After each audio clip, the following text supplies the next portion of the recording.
Okay, so we'll start with an introduction to Ansible, and there's a language that we need to write this automation scripts, and that's called YAML. We'll talk about that. And then we'll see how to install and how to do a configuration. Then we'll see how to do a basics demo setup. So that's what I have planned for this Ansible. Okay, so Ansible is basically a open source automation tool open source automation tool primarily used for configuration management. You can configure, you can deploy applications, and if you have tasks, you can automate the tasks. Not only for one system, you can have a lot of systems, and you can write a YAML script uh, which can execute all at the time. So if you have 1,000 servers, yes, you can do all 1,000 at a time at the same time using Ansible thing. So that's the biggest advantage of this. Uh, Ansible uses a human readable language called YAML, and this YAML full form of YAML is yet another markup language to define automation tasks known as playbooks. So these are the automation tasks are called as playbooks. Playbooks describe a series of steps that need to be executed on target machines, like installing software, can copy files, or starting services. All such sorts of things can be done using this playbook. Okay, now we'll see what is uh, YAML. YAML is a human readable serialization format commonly used for configuration files and data exchange. Okay, so few basic syntax I've just taken. So there are a lot of other things. Whole is by itself we may have to spend at least one class. YAML itself it will be, and we may need to understand the it's a language by itself. So though it's a very simple readable language, but we need to know little bit of orientation, a little bit of syntaxes to understand or to write free flow YAML scripts. Okay, so indentation is some of the basic syntax I've taken here. So indentation is basically the way the structure is organized. So what I mean is there's an if you open a YAML file, from one line to another line, there will be an indentation. And based on that indentation, the script, the YAML would identify that there is a block. So that's a block within it. So I'll open a YAML script and uh, explain that in a moment. So, you can understand like indentation has meaning in YAML. So you cannot make indentation like the way it's not, it has a specific meaning. So that's one thing that we need to know. The next one is key value pairs. All of those things, all of the things that we want to give is goes by key and value. So key value pair. So key is name. For example, if you see key is the name and value is the John Doe.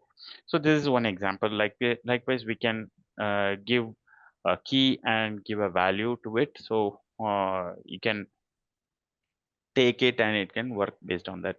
And suppose if we have a list to be defined, so we can use the list by giving the by listing all of the items in hyphen. So hyphen or square brackets is the way we can list all the items. For example, the example here is fruits and apple, banana, and orange. So all of these are listed. So if you want to define any list, so we may have to use these things. Okay.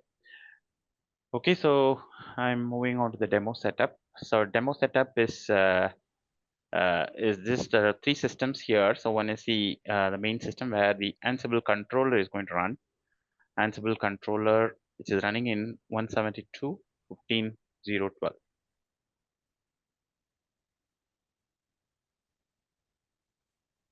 This is the one that Ansible controller is going to run, and it'll have the inventory of the clients, so, and their IP addresses. It'll also have the playbook. Playbook is what is where the YAML things are running. So YAML script is written in a file, and it is called as Ansible playbook.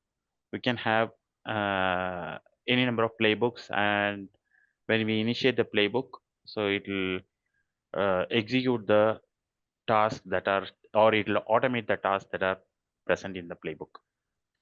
Okay, so two clients are here. So one is 172.15.0.11. The other one is 172.15.0.17. So three systems. So now we'll see how to install and configure.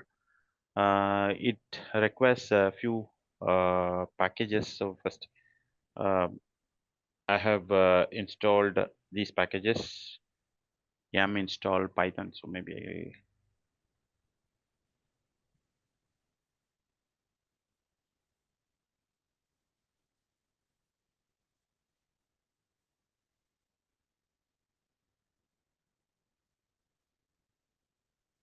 this is my Ansible controller.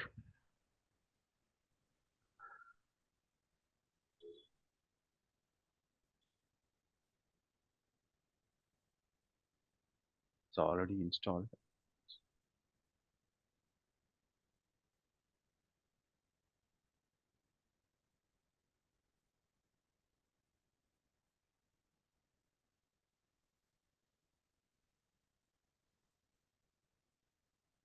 Next step is to install the Ansible using pip3, which is Python based installer.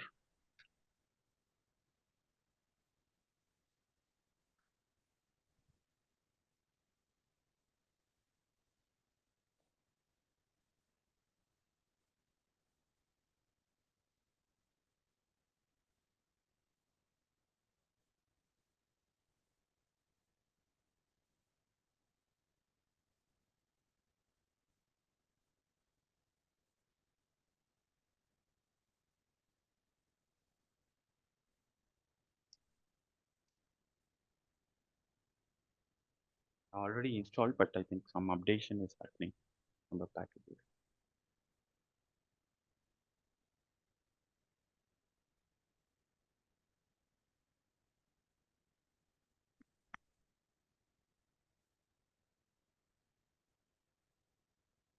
Okay, so it's finished. Now we can go to the Ansible configuration file. It's present under etc Ansible directory. And if you see, there is a configuration called inventory, and the inventory variable is denoting a path. This is the path etc Ansible host, and this was previously commented out. I have uncommented it. That is one change we may have to do over here. The next one is host key.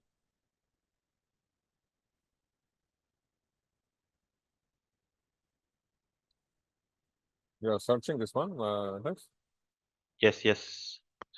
How you are doing the search? Control F? No, not Control F. I'm pressing. It's a VI editor, so I'm pressing backslash. So the moment I press backslash, so it is coming at the bottom. The This front uh, slash or back slash? Okay, okay. backslash. If you see the my cursor is sitting. I mean, is currently at the bottom of the screen. So I Yes. press as and when I press things, it will tell. So it is. I'm pressing host key. So it is highlighting the things where So and it all will the go to host the key. next one, next available one. Yeah, N. I have to press N. After pressing enter, I have to press N, and it's showing all the places where this host underscore key is present. Then escape. Yeah, so if I want to done, so if I'm done with that, so I don't need to do anything. If I want to search something else, then again I have to press backslash and then say ABC list, Okay. like that. Okay, okay. Yeah, host key checking. Host key checking is equal to false. So this configuration is meant for disabling the key-based authentication for the clients. So in case if you want to, currently I'm going with the password-based authentication, not the key-based authentication. So I've just disabled it here. So to get out of that, so my output Q. I have not made any changes. If I have made any changes, then I have to put colon WQ for save and quit. So that's all the Mm. change that we need to do on the ansible.cfg. Next one is we have to enter the inventory. Inventory, Ansible inventory host in the host file. And so I have given a directive by name target underscore servers. So target servers, and I have given two names here. So these are my two servers or two Ansible clients. 172.15.0.11 is one. Another one is 172.15.0.17. And here I need to give the usernames and password. I have given the root username and root password. However, this is not a very good thing. We can create a new username and a new password uh, uh, for specific for Ansible instead of using root. However, I'm using the root username and the root password. Root username I have to specify using Ansible underscore SSH underscore username is equal to root. Ansible underscore SSH underscore pass is equal to, that's a password of for the root account. So both of the nodes or credentials are entered here. So So this is for that the servers root passwords. yeah, so The host. servers, yeah, so hosts, so the Ansible clients, so whichever clients that you want to, or nodes, whatever. So suppose in case if we Mm. want to have a configuration for target servers, so I have given target server, instead we can say web server. So all of the web servers we can name it over here like this, and Mm. group them as Yeah. the set for web servers, some other set Oh. for file servers and things like that. Can do all that. Okay. So these are the two configurations we may have to do. And next one is we may have to test the connectivity. Connectivity testing is Ansible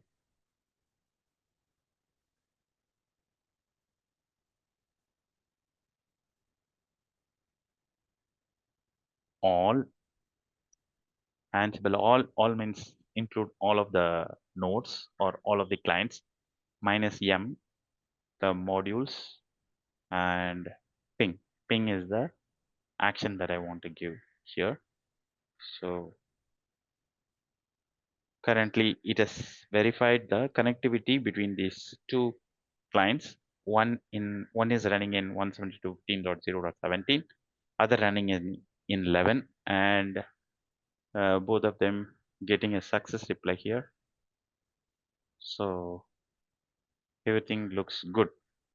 So we can also check by giving command. We can also check individually as well. So we can give 172.15.0.11 minus M ping individually. Also we can check instead of all, we can give individually also we can check. Okay.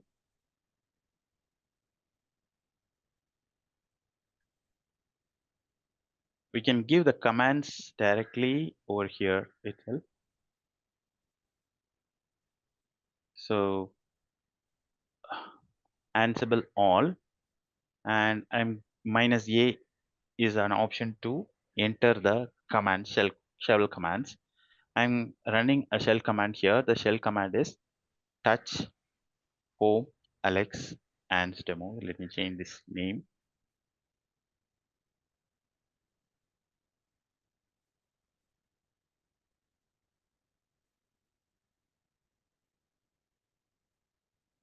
27 March 2025.txt. So this is one file that I'm creating using touch command, and I want to create this file in both the nodes, in both the Ansible clients by using this command. So I'm asking Ansible to create this file in both the nodes.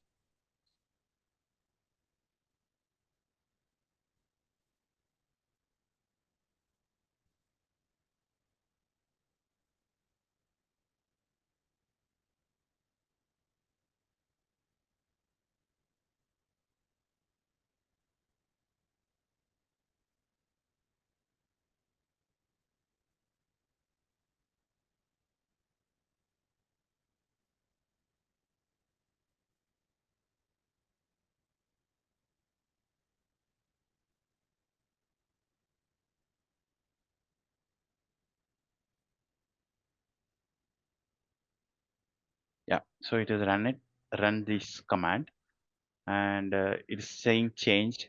So that means the thing is already happened. Whatever task that I asked Ansible to do has already done, and uh, the we can verify whether it has created this file in this location. This is the location. This is my location, and here what I asked to create is 27 March 2025.txt. So this is the file that I asked to create, which is present here. Same way, this is another file. This is the location, and here also we can see the 27 March 2025 is got created. So we can give the command directly over here. So now we can create, instead of giving the command directly over here, so we can create a sample playbook. So I have created a sample playbook. Very simple playbook. Mm, So this is a YAML file. Hash is for commenting. Comment means invalidating the line. So I have just given the target host or group. So this is comment. So minus it start with the hosts colon target underscore servers. This is the group which I had created, which refers to the two nodes. So these are the hosts that it has to take care, or it has to configure the information, and the task is given over here. So name of the task is test task, and file path is this home alex. This is a file path, and the state is touch. So this is the command that I'm asking the Ansible to create a file and give the ownership for the file, which is both Alex, and give the mode for the file as 0600. So this is a playbook that I sample playbook, and to run this playbook we may have to give Ansible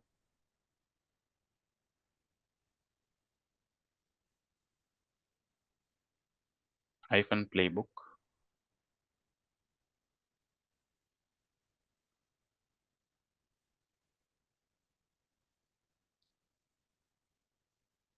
So this is the YAML file. Ansible playbook is a command to trigger the automation YAML file. So I'm pressing enter here. So it is playing the job in two servers. The task is also being happened and finished the task. Change is equal to 1. So which means it has done the job. So if you go here, you can see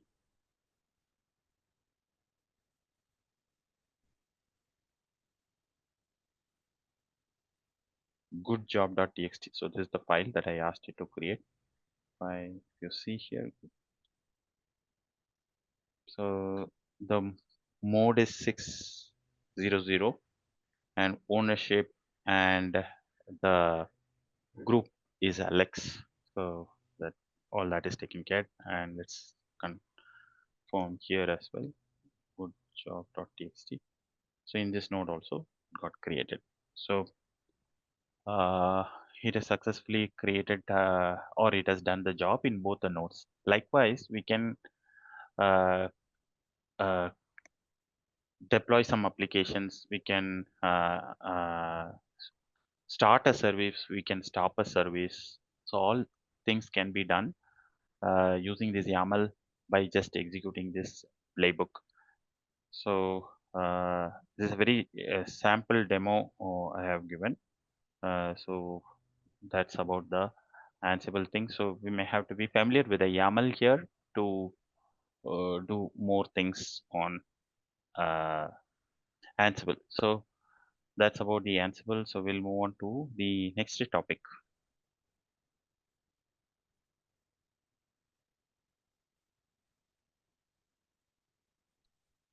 In Ansible, you will have to maintain the repository or like what, or we can point the repository to this for the Mm, packages. Let's say you want to deploy the packages. Yeah, we can do. Yes, we can. Using Ansible, if you want to deploy packages, yes, we can write a YAML script to install any packages. So simple a sample example could be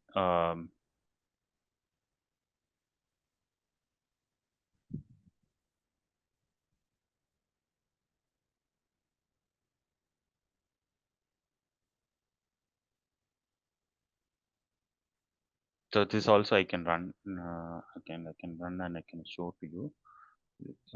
This also is a command. So there is a package called elinks. Elinks is a text-based browser, and I can run this in the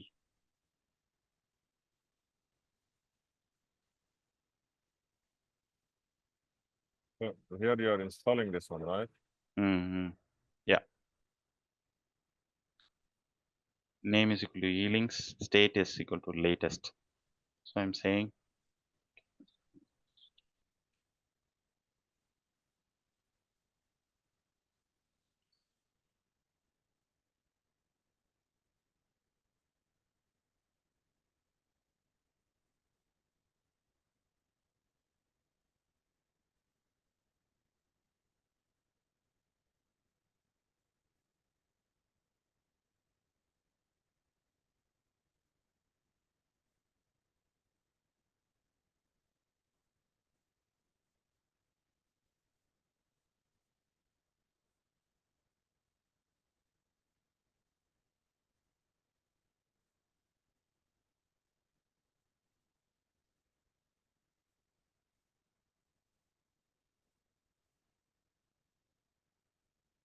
yes.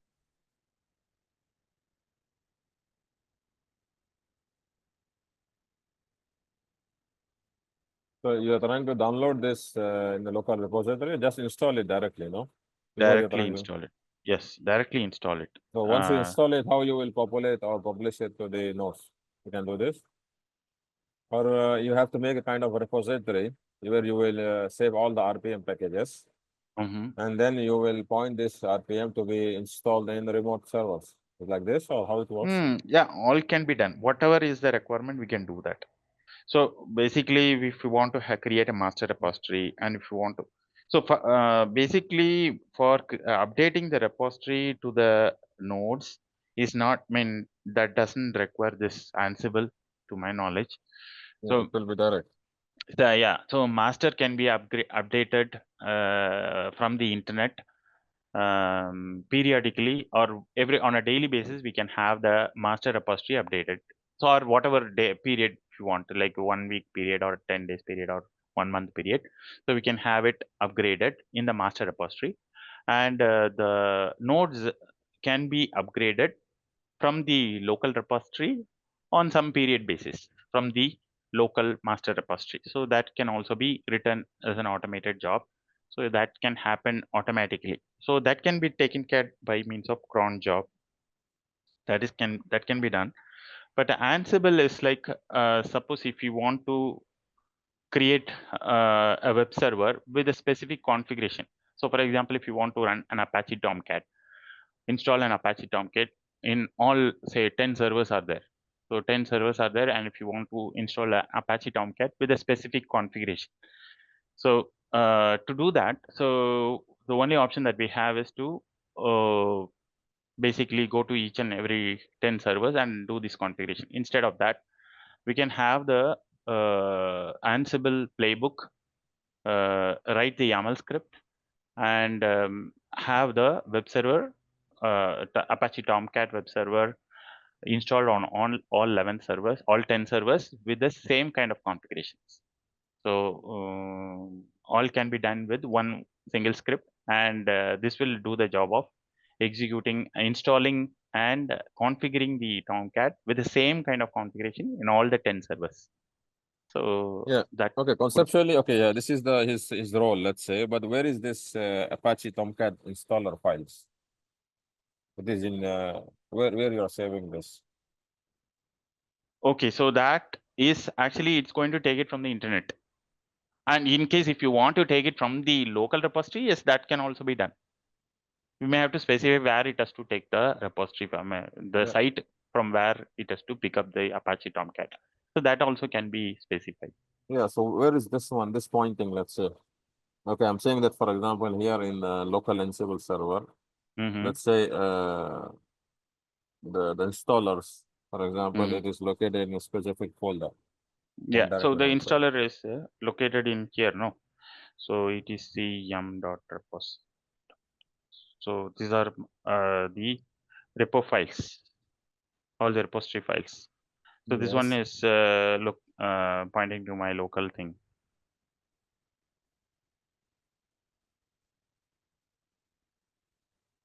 And if you want to have it have the internet repository, so we may have to specify the internet. No, in Ansible, where is this Ansible? So in Ansible, let's say before you start running the YAML script or YAML job, so where you are specifying inside the Ansible that okay, this is the source, and okay, destination we saw it. The destination is in the group of so that hosts. has to be done in the YAML Yeah, script. So the it's not source. a one single thing. So I did it here. So with this, so mostly okay.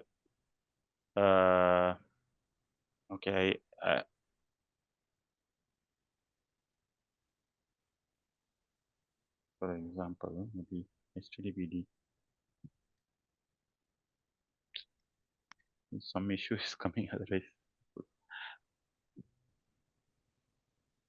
I think -m or -a is not recognized. I don't know.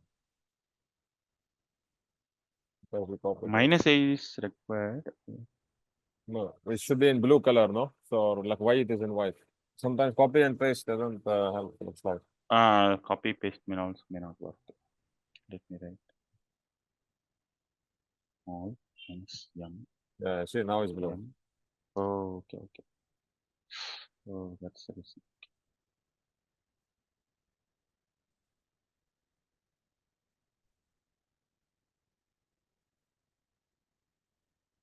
Go to Linux.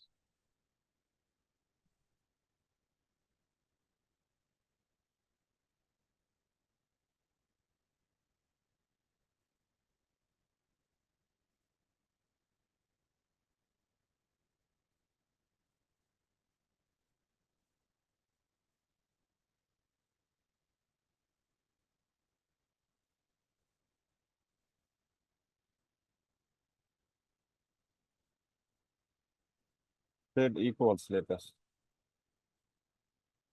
Oh,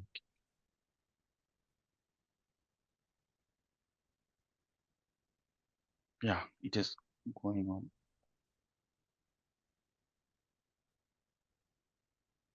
It is failed to install some of the specified packages. 17 it is not installed, but 11 it is installed.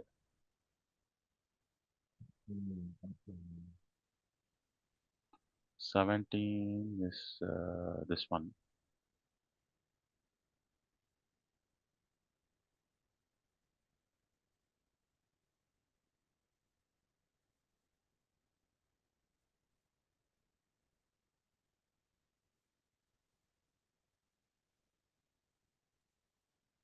So here this extras things, some extra packages are here. So I think that could be the reason. 17 it is not here.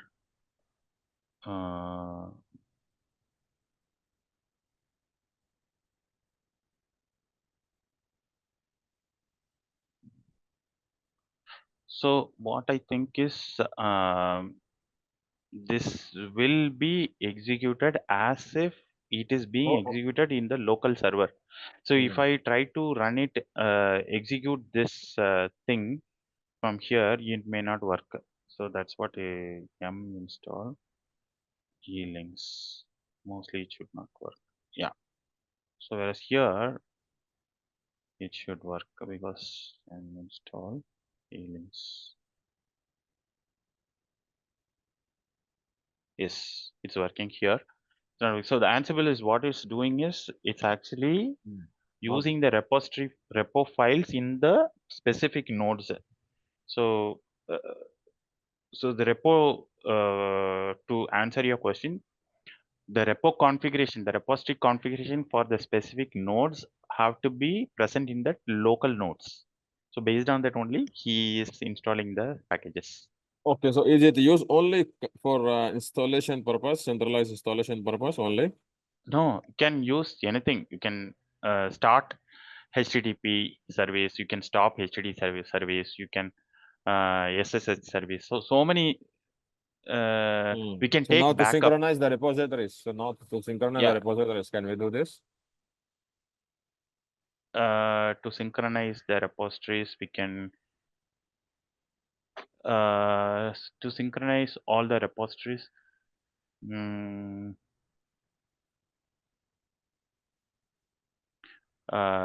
To synchronize, what the command is to, there's a, so whatever command which we can give uh, in the server can be given in the Ansible. So that's not the question here. That's not at all. That's not a problem. So this is the command here to update the repository, synchronize the repository. The command is reposync. Reposync is the command to synchronize the repository. So yes, this command can be given in the Ansible, and to which nodes all things can be configured in the Ansible.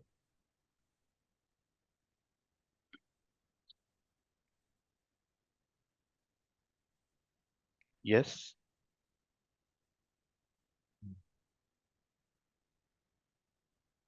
Okay, okay. So because we understand there are differences in repositories here and there. So you can, that's why that is the reason looks like 17 is failing. Now there are some no prerequisites is available, looks like. Yeah, yes. Because the why I have not given it here is occupying more space, so I have not the extras. The EPEL packages, EPEL repositories I have not configured here. Okay, no problem, no problem. Okay. So Yeah. normally what you have in Ansible, if you consider in the architecture, if your sketch that you showed us, so it has its playlist, playbook. Yeah. What we have to actually take care of? Playbook and inventory. Playbook Two and things only. inventory. Yeah, two things only. So only So one node you should have it. So this node should have playbook and inventory. Separate, we have to manually create, or when you install Ansible, it will create itself, the folder. when you install Ansible, it will not create playbook inventory. So you'll have the infrastructure. We will have to create playbook is nothing but YAML. YAML No, it thing. will be empty directories. No. Yeah, the playbook. There is a utility which is present in the Ansible. The Ansible command thing is there, no Ansible -playbook. So that's a command utility which will invoke the YAML file. So that is there as part of that. So we can create YAML, any number of YAMLs, and we can rerun those YAMLs any number of times. Suppose if you have 10 servers and 5 servers are already done, and we have just added 5 more servers now, and we have the YAML script ready now, and we want to run it. Yes, we can go ahead and run it. All the 5 servers initially which we have done will not get affected. The remaining servers only will get affected, or remaining servers only will get installed. So that's the advantage. Okay, So okay, I got it. This one. Okay. I mean, any they number were of just trying YAML. to, trying to understand now when you by default install Ansible, so it will come with default, what default is structure. So this structure will not be there. So like a Will not be playbook there. folder or inventory, we have to start So if you developing. see here, playbook folder as such, there's nothing for playbook folder here. So okay, so this is my Ansible, and I am using all the playbooks that I've used here are stored in here only. So if you see here, there are two YAML files that I have got. So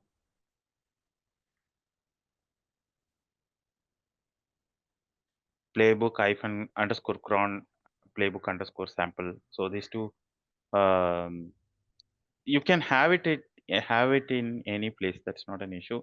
And I have to invoke like this Ansible playbook and then give playbook sample. Yeah, so that's how it is. So there's no specific folder for keeping the playbook, so we can have it. We can have the playbook in any folder we want, and we can run the Ansible playbook command. This will trigger the playbook part. So Okay. configuration for the inventory is alone have to be configured in Ansible hosts. So there are specific hosts for Ansible. So whatever host that we want to give. So this is the default file. So, It was just so when you say empty. inventory, it is just the host list or like what? Host list. Correct. So This is that's the a host inventory. list. It means this is what Inventory. it means. Yes. Correct. Okay. Correct. So Ansible is currently knowing only these two systems.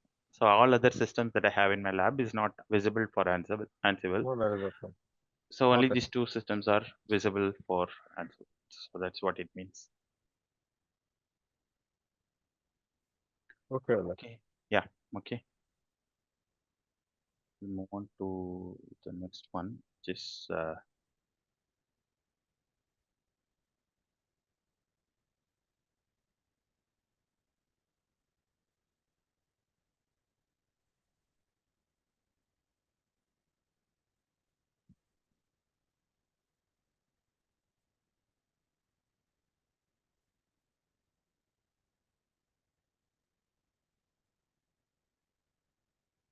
okay. So in this thing, we'll see what are things that we need to know or consider when we migrate the CentOS system to Yeah, we my. cannot see any screen, huh?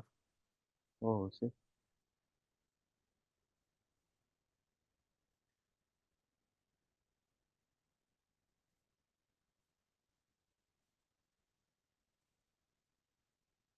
Okay, now I can see. Yeah. Okay. Migration from CentOS to Ubuntu.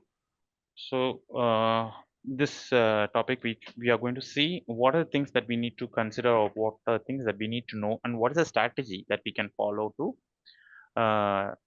while migrating from CentOS. It's not RHEL, so it's CentOS to Ubuntu. Okay, so for the agenda is actually context. We may need to understand. So the major differences between the CentOS and the Ubuntu is on the families. So this CentOS is belonging to RHEL family, and Ubuntu is belonging to a Debian family. So let's understand what are these families, and what's their differences, and then what are things that we need to consider as factors. So there is a package management difference, security difference, networking difference. These are the things, and what is a sample migration strategy which we can adopt. So these are things that we're going to see as part of this. Okay, so RHEL and Debian families. Uh, Basically, RHEL is a Red Hat uh, enterprise Linux. It is commercially enterprise focused, and whereas this Debian is community driven free software. So main difference comes in the package management. So CentOS uses DNF and YAM, whereas the Ubuntu uses APT and Yeah, but installation. CentOS, we say this is also community based, no? Free. Community. This comes under Red Hat Yeah, but it is community. now saying commercial enterprise focus means so it should be normally open source, free open source, no? This CentOS. So the Because here we are why we are saying commercial because our understanding is like free. Uh, free. So this Red Hat, I'm not sure about there is a difference between CentOS or Red Hat. So Red Hat enterprise support, it is commercial support, enterprise support. hmm, So okay. for example, if you adapt CentOS for enterprise, and if you want to adapt a supporting thing, so it comes under commercial. Okay. Okay, so target audience, here it is enterprise servers. This is you can see this word enterprise keep repeating in RHEL, and whereas Debian, it's developers, sysadmins, personal users, and enthusiasts.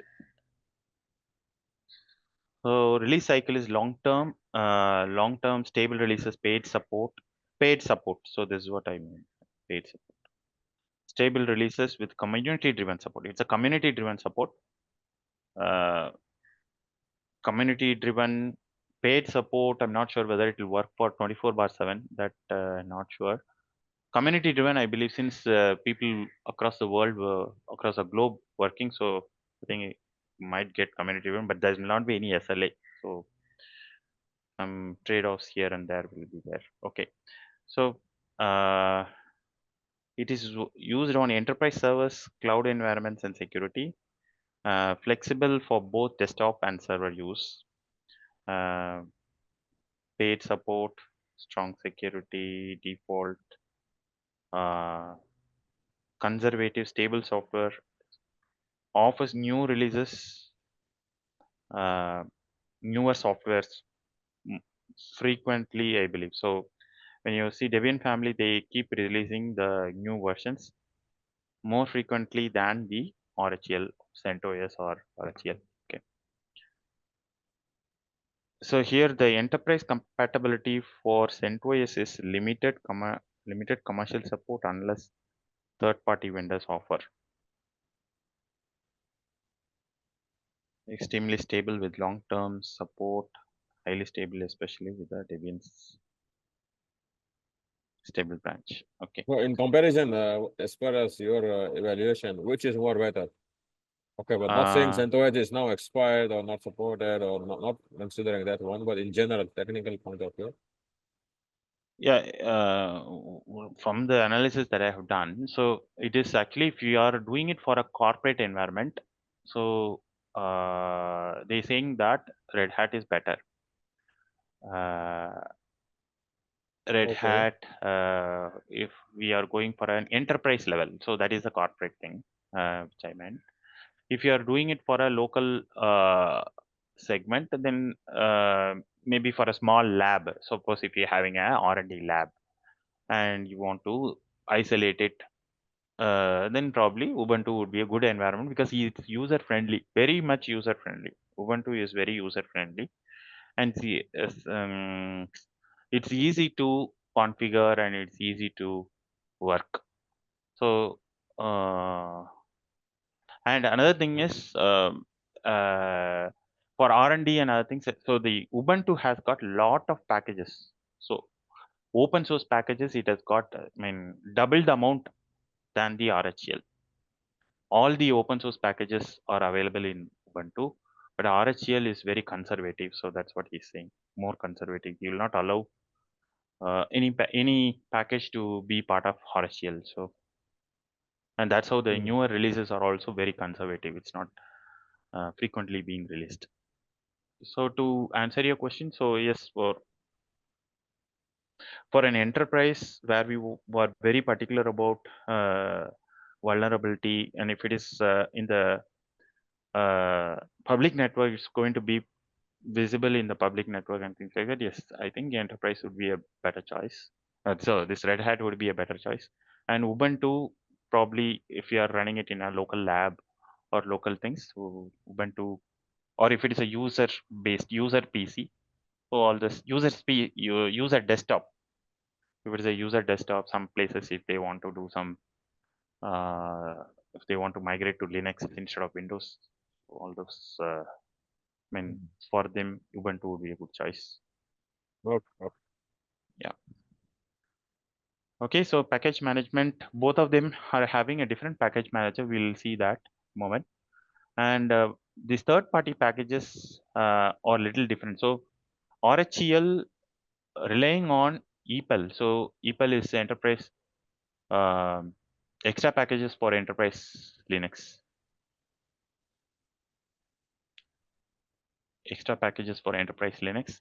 And whereas, so what I mean here is if there is a package or if it is a software or an application that is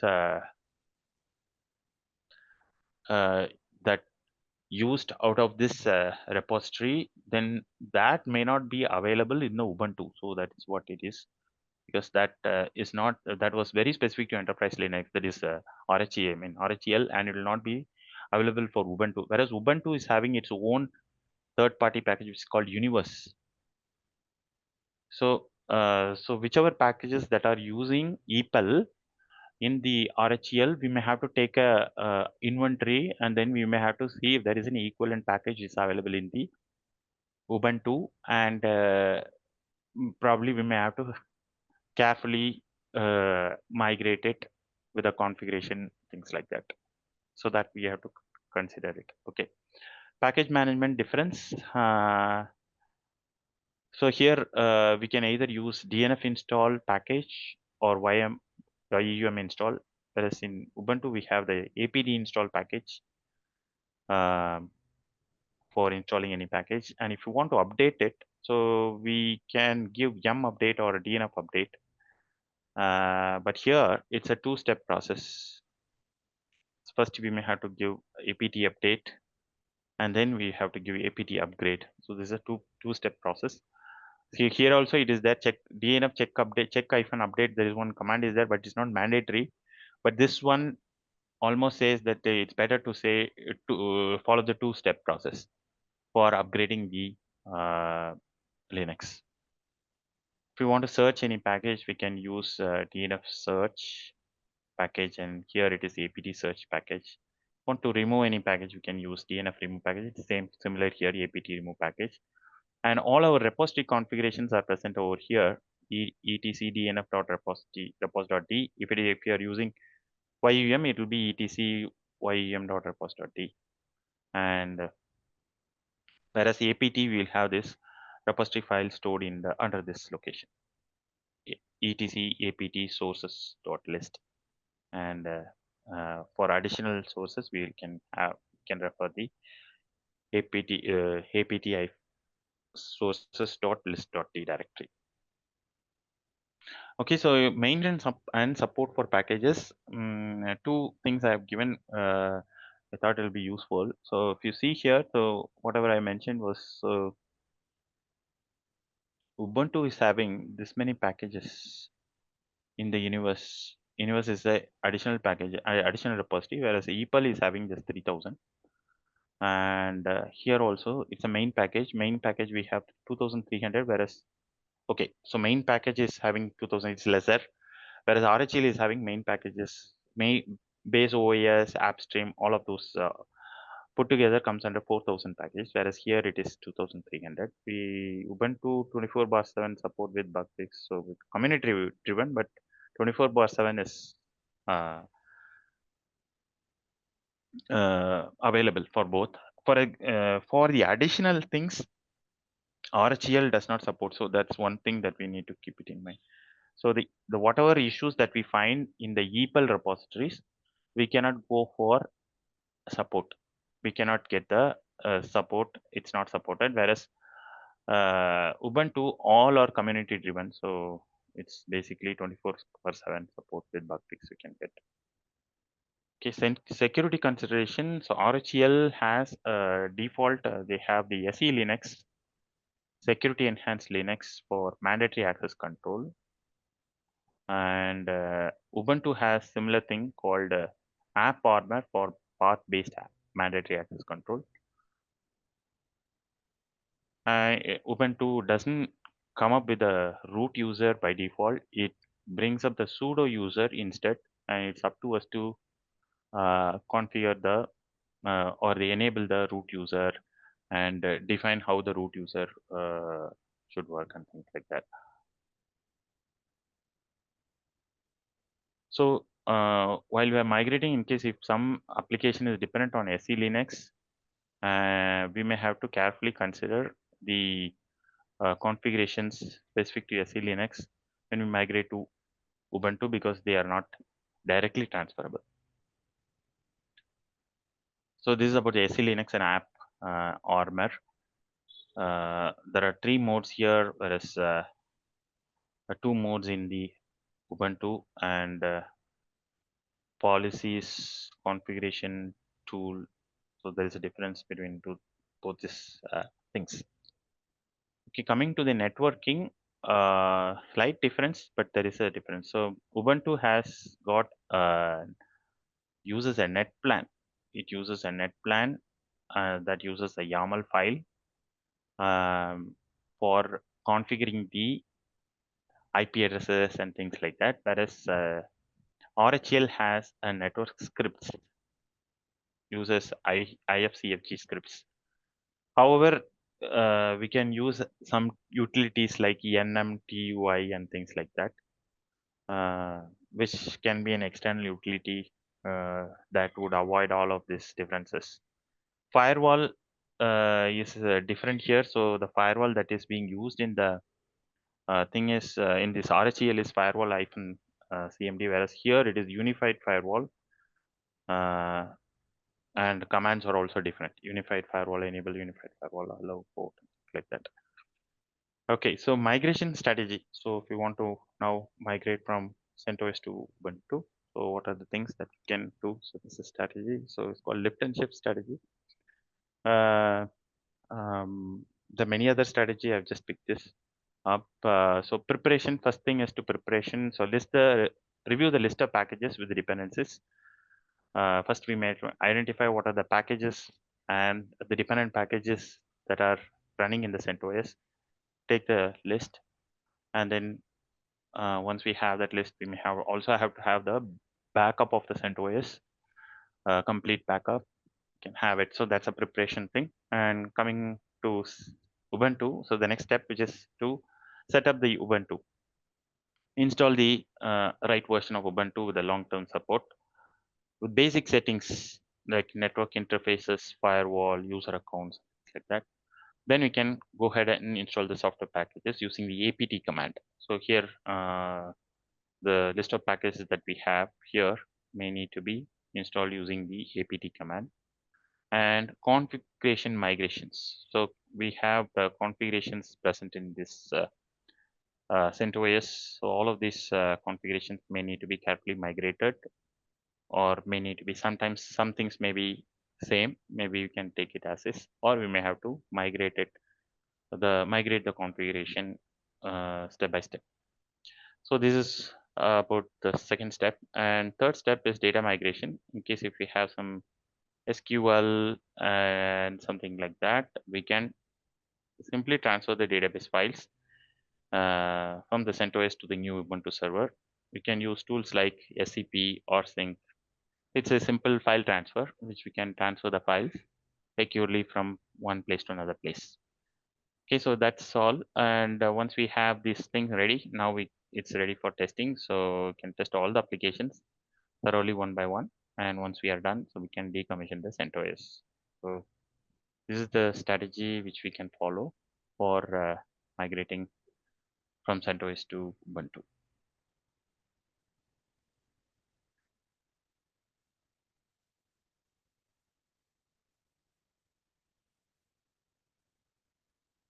That's Okay, it. so So, what we will see something or no?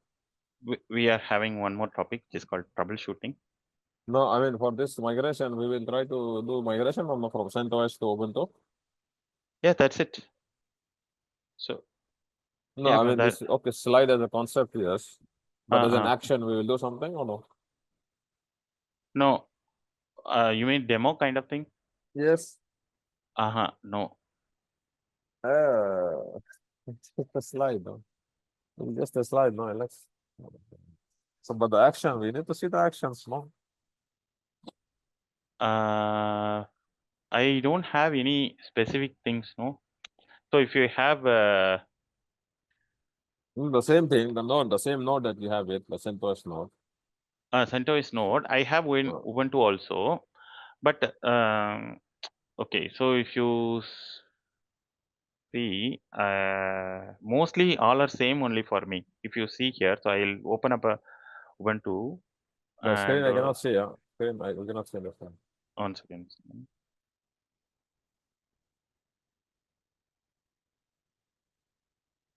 But let's say, for example, you have an application running there, no HTTP, any web server, anything you are running there now, CentOS.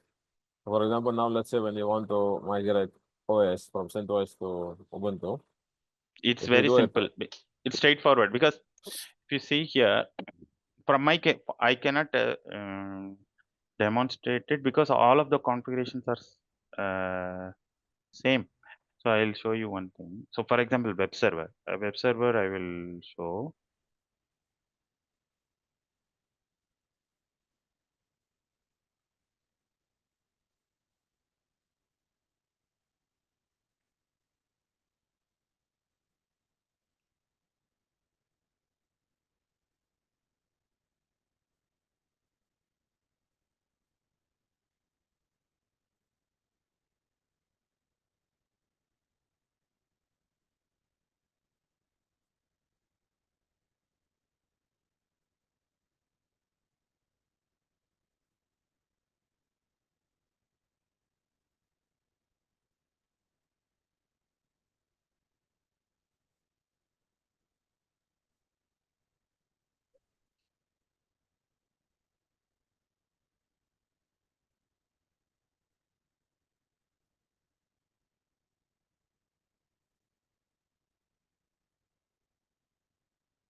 So this is the list of packages.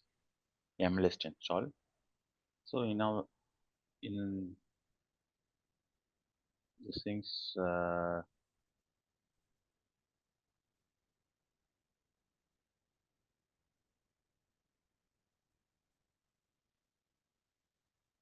we can decide which of the things are very, I mean, some of the things which we may, which we do not want to carry it to the new Ubuntu system, whichever things that we want to really require. So all of those things only we can take it. Okay, so coming to Ubuntu, so if you have systemctl status, uh, so the difference for web server in case of Ubuntu is Apache 2 systemctl state is Apache 2, whereas in here it is systemctl status httpd. Okay, so coming to the configuration file, you see etc httpd conf httpd.conf. Okay, so this is the configuration file where we have the document root, directory index, all that. Nothing else is getting changed in Ubuntu, so only the file name is getting changed. You can see the file name here.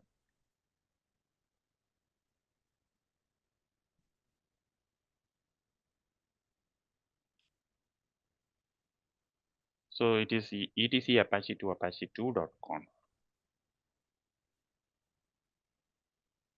Vim is not by default, so VA is by default.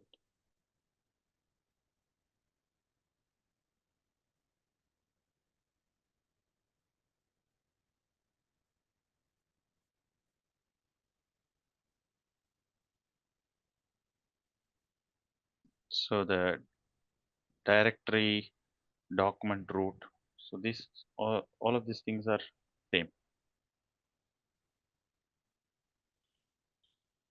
options, indexes, follow links.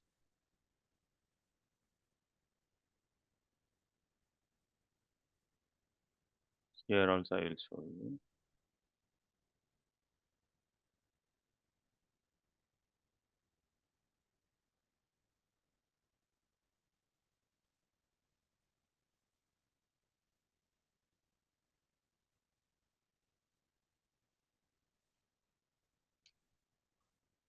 Directory var ww allow override. That is the same thing is here as well.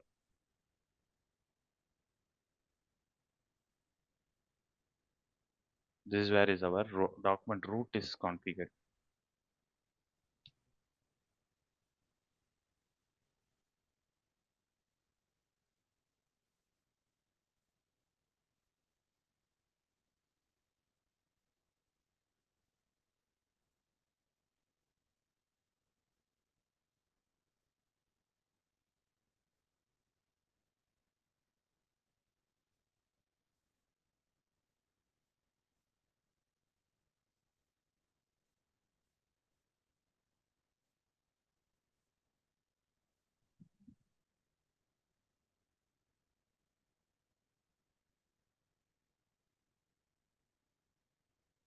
So under the document root, under the HTML,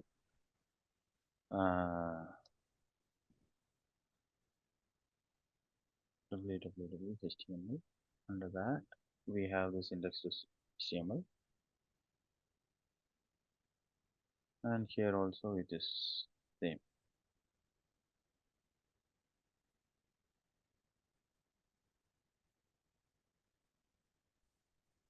Maybe var www.html.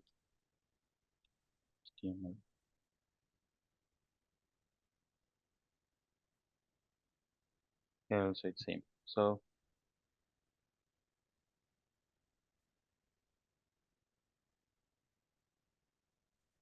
this is running in 12, and this is running in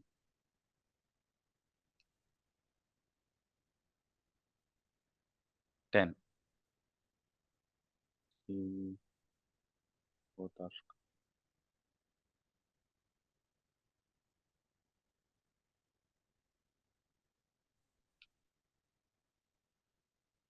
10 is coming.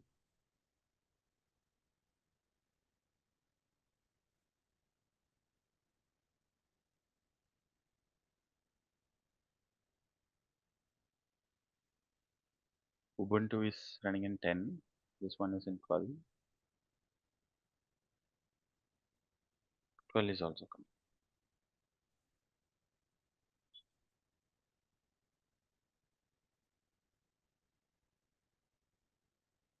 Messages are slightly different things.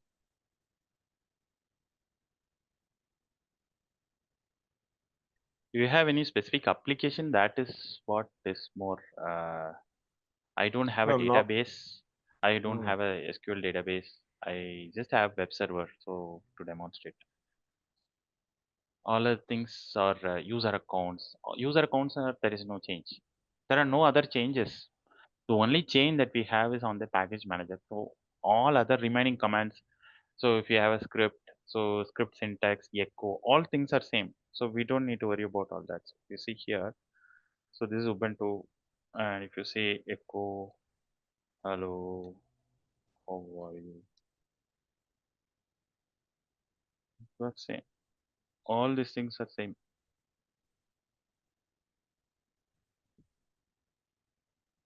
Same.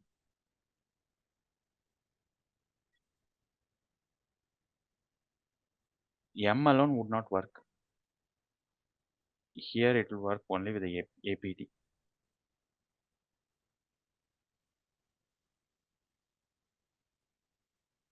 Okay. Okay, so normally no. I mean, what we are expecting or what we because slide is okay, theory is okay. I mean, the conceptual explanation using the slide is okay. Actually, we need to see in practical how like you will migrate from CentOS to Ubuntu. So from the hardware, from the OS point of view, okay, you have a CentOS server with applications running. So on the right side, you will have a fresh VM. Then you will install Ubuntu there first, right, with the latest version or required version. You will set up, you will do the installation of Ubuntu there. And then after that, you come to the application. Like, for example, in your case, you will go to the HTTP or web server. Then how you will migrate there to Ubuntu. So first you will reinstall a new, you will do the installation of the web server there in Ubuntu. Then you will migrate the configuration files, copy the configuration files, and like this kind of exercise. That's what I can do that, Safi. Yeah, because point is so this Ubuntu is having some HTTP. Okay, I have another Ubuntu which is very fresh. So we can take very fresh installation of Ubuntu, and then we can install the HTTP server and copy this index.html file and do that. So it doesn't make much sense. I can do that. It may not take more than 5 minutes. If you want it, I can do it.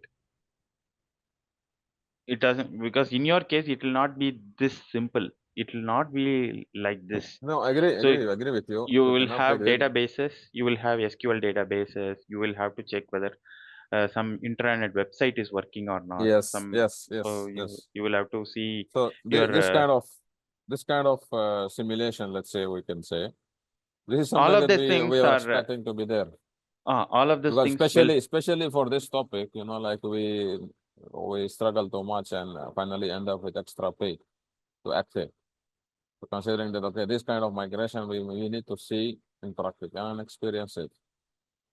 You okay. get You me? So want to now, as a no we want conceptual one, yes. No, I no no mean, we want to see. the important point for you is, okay, web server we are referring to as one of the uh, instance. Let's say you have it in your lab. But in fact, it should be to a different level of migration, correct? As you are mentioning, database, including the other repositories, like how you will have the new repository set up between CentOS and Ubuntu. Of course, it will be different, right? So this kind of dependent factors, how you will make sure apple to apple on left and right, starting from repository, then the applications, then all the other packages that you have it. It's all straightforward only, Shafiq. So okay, very specific, then probably may have to plan it, but it's not very different. That's No, when what I'm saying. Yeah. No, when you say So very different, actually, I mean, we need to see this one. We need to experience. Maybe you are expert for sure, but you know this one. But our intention behind this one to add this migration topic is to actually go through this kind of steps. You know exactly what you have on let's say now in CentOS lab, including starting from repo. You have repo server, right? You have two nodes. You have application inside these two nodes. You have cluster environment there. You have Stonenet and so on. So these things, the whole things, how you will migrate to Ubuntu infrastructure.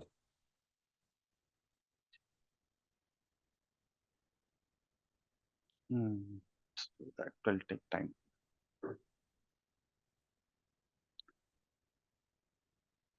Because this is what I think we are expecting, to be honest.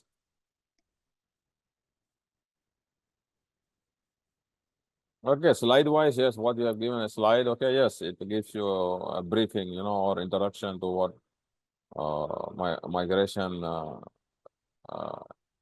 consideration you have to do regarding the So packages, regarding actually, different packages. are you what exactly is your requirement? Based on that, probably we can plan. If you have a No, specific our requirement requirement, is same as what we say. Now you have a system in your lab. Let's say with a minimal resources or with a minimal installation that you have done. So now in lab you have a setup, right?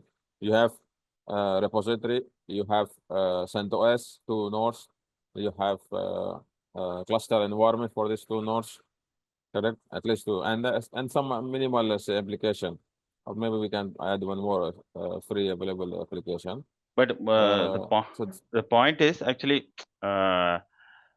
cluster alone will take more time since you're taking cluster. So cluster creating a cluster with Ubuntu, maybe it will take more time. But for migrating one CentOS that I have to another Ubuntu, it won't take much time. It's not complicated. It's very easy. It's maybe it may be time consuming. So for installing Ubuntu, So it may take like 15-20 minutes.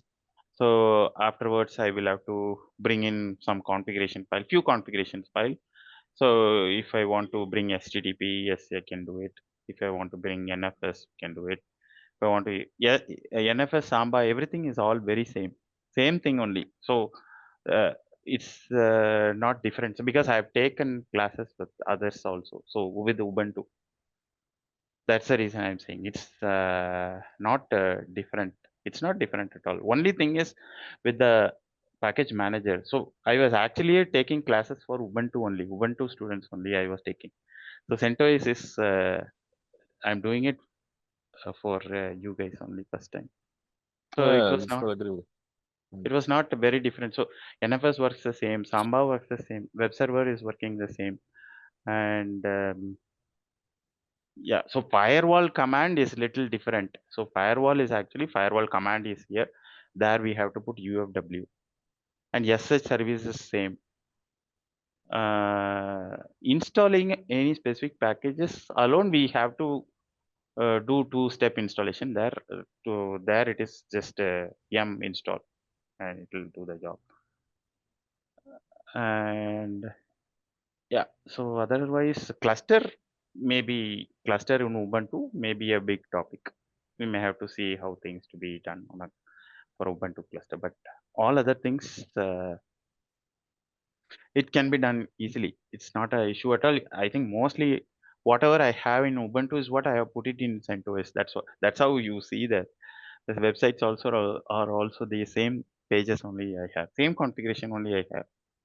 Even Ubuntu also I have the virtual host.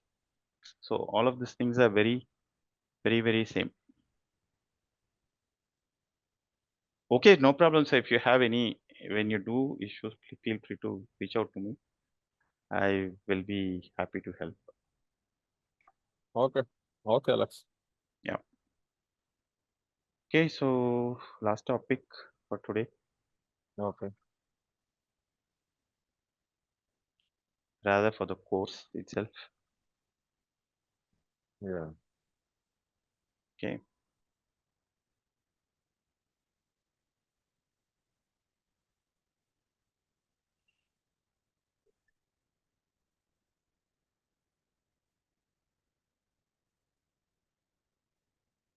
Okay, so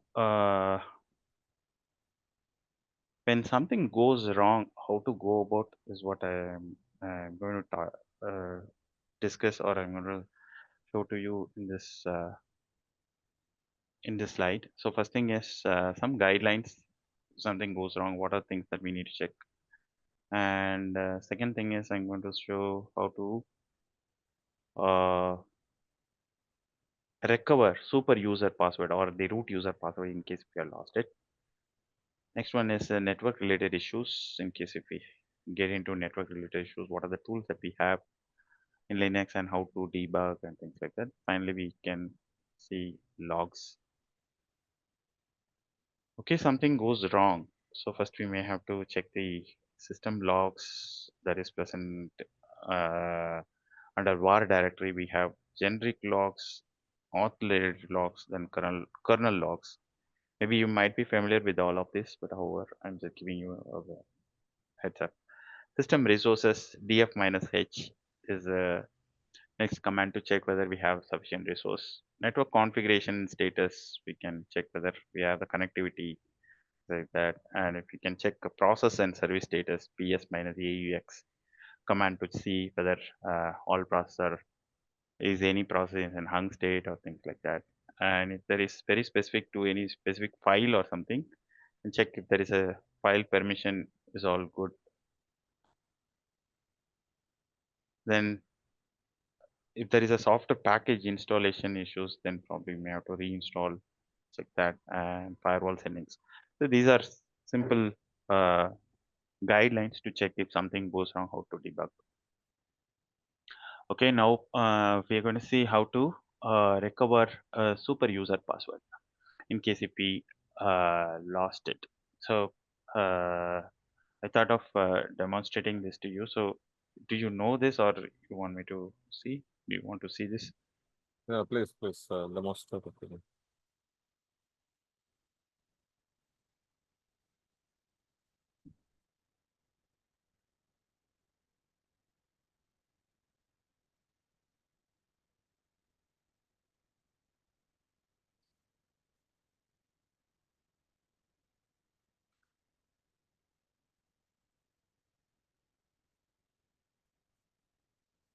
I've taken a Fedora system for demonstrating this.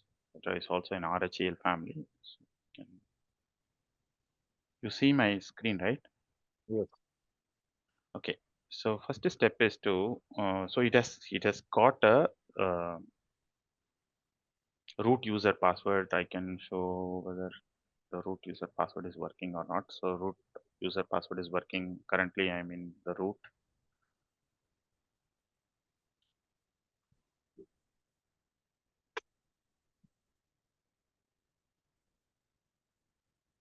So Okay. now you So first, are a non-root user, right? So you're trying to recover the root credentials, okay. correct? So Mm. assuming that I have forgotten the root password, or if I've changed the root password, or somebody has hacked my system, that's a uh, probable scenario. So if our system is in internet, the hackers will get into our system, and then they'll first Mm. thing they do is to hijack the whole thing by getting into the root, and then they change the password. So in such scenarios, if we get into such scenarios, that's the first thing which we need to do is to reset the root password. So because to secure our system, root password, what we need to change it. So the way to do it is first is reboot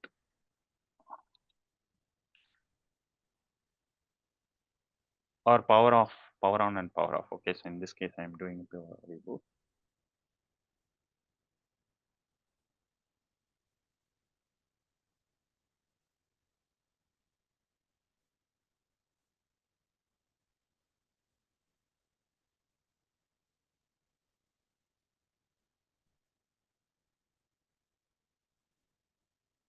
Restart the system. The menu appears. Select the boot entry for the system, but do not press enter yet.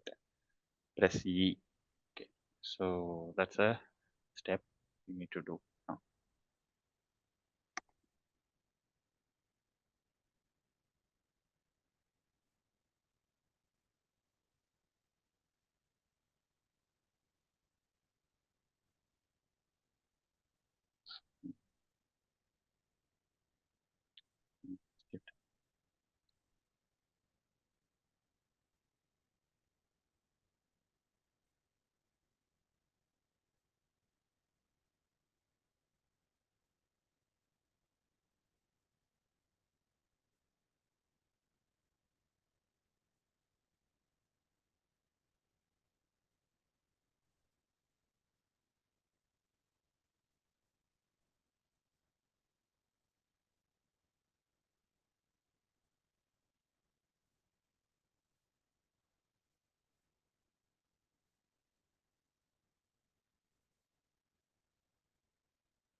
So you are rebooting the system still?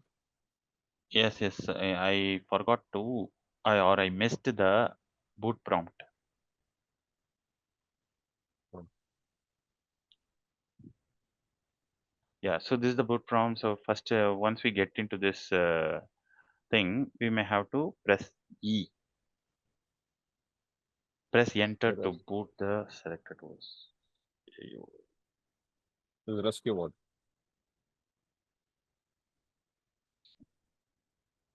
Again, it got into this thing. Give me a minute. So restart.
Sorry, again I missed it.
Okay, so I'm pressing E.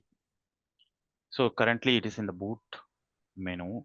So in this boot menu, so this is the command which will load the Linux into the system. So in this command, we'll have to enter, come to the last line, last end of the line,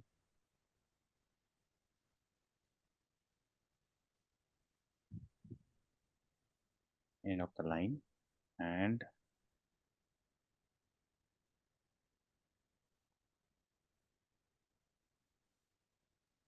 come to the end of the line and then say init is equal to bin bash. Init is equal to bin bash. So that's what we are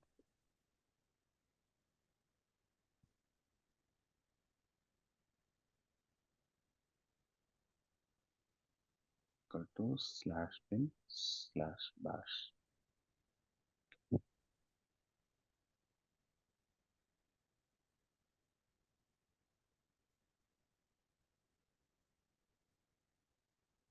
After we have modified the boot parameters, now Control X to boot with the new configuration.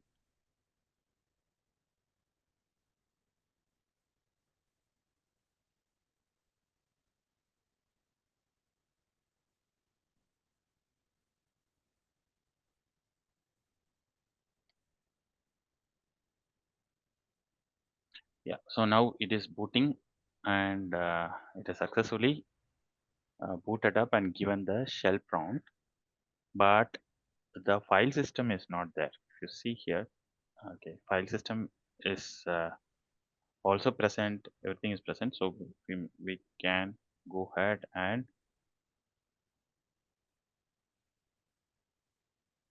change the password. Passwd root, that's a command to change the password. And I'm giving password change.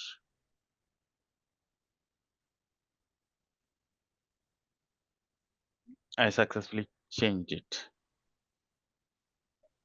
Password fails the directory check. Okay, let me do it once again.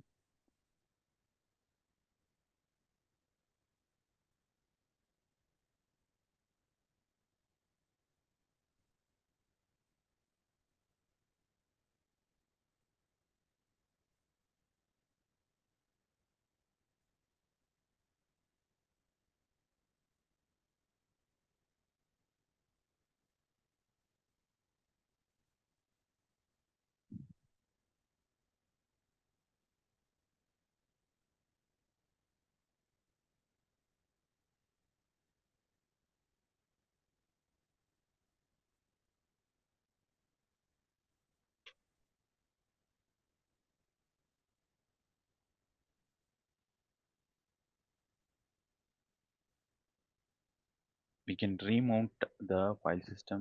There is a read write error. I'm going to do that. Mount minus o, mount minus o, remount,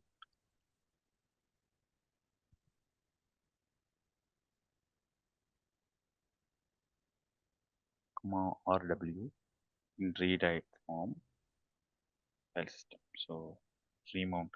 Currently I've remounted it just to make sure whatever password that I'm entering is writing into the file. Okay, so I'm going to rewrite it now. Passwd.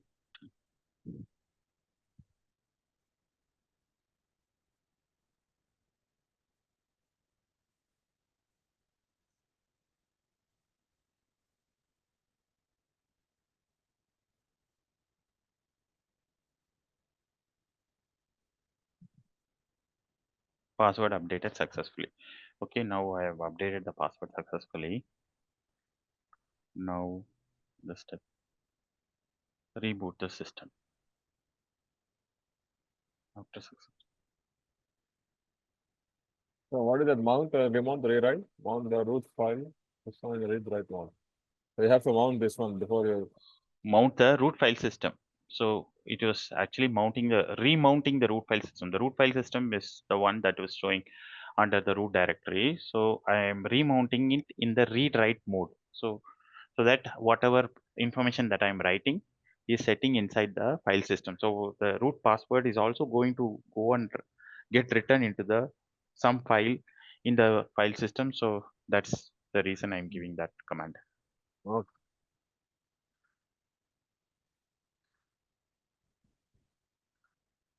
So after reboot, you need to make any changes for this remounting? No.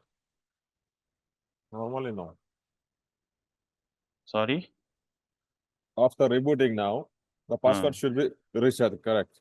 So now for this remounting read write directory, so you have to make any changes? No.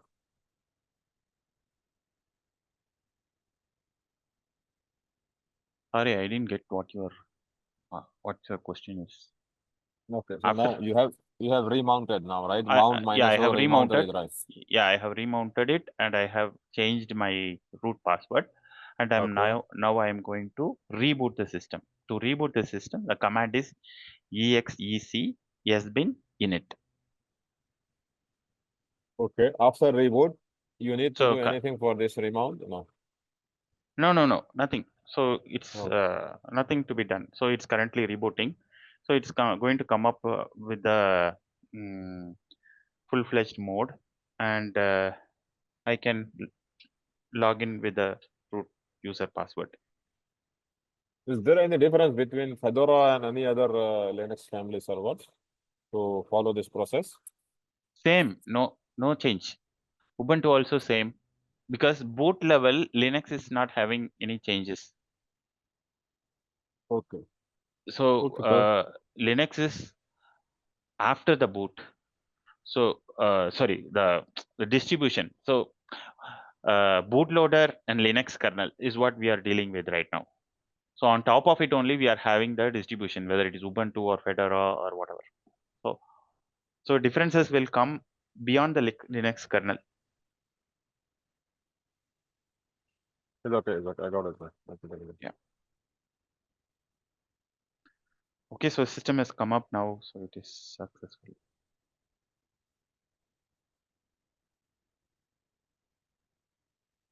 If possible, you think we can finish in next 10-15 minutes, Alex?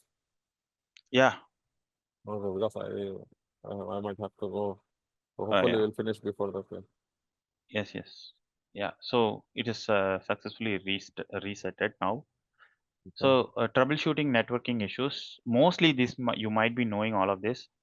You can let me know in case if you need more details. Dig, only show us dig. What is this dig? IP config, config, next thing. Dig. Dig, what is dig, please? Yeah. So if config, netstat, ping, dig is for DNS resolution. Yeah, we have any specific commands for this? Netstat, especially. Yeah. Of this bit. Mainly netstat. We have this. Yeah. Netstat. So if config, you know, right? Yes. If config -a, we can use the if config for statistics also. Okay, So that is okay. So if you can show us, please, this one, dig and yeah. next step.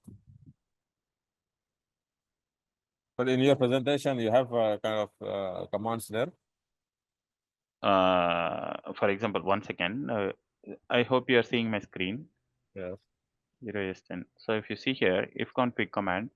Normally we use this ifconfig only for this IP interface and netmask and broadcast and things like that.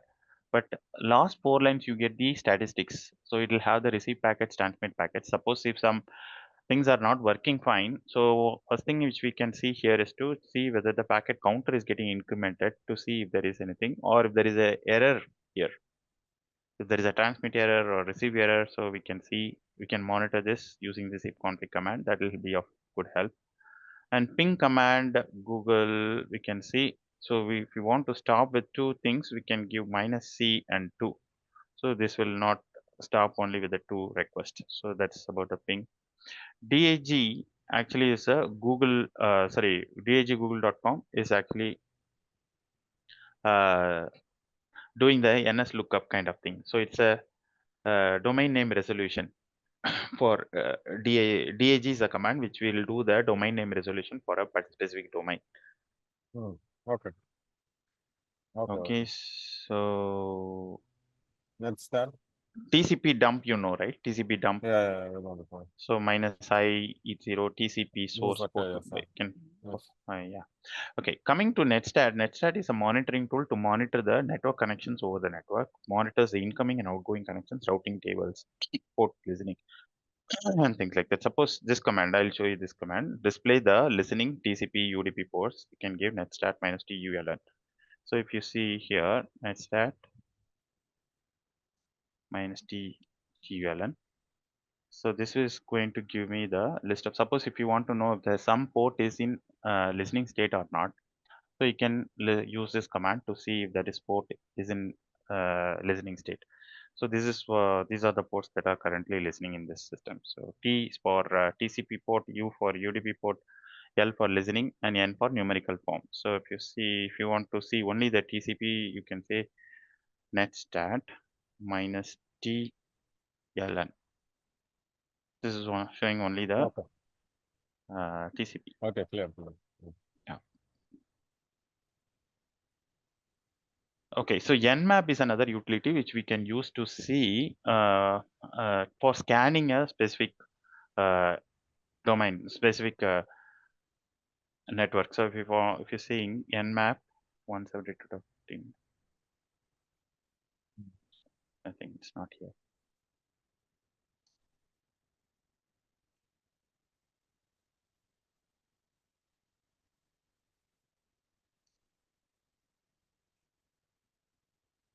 Yeah, so Nmap is an utility which we can install.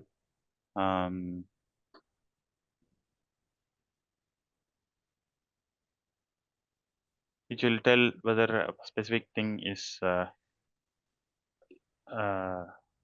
so 170.15.0.star.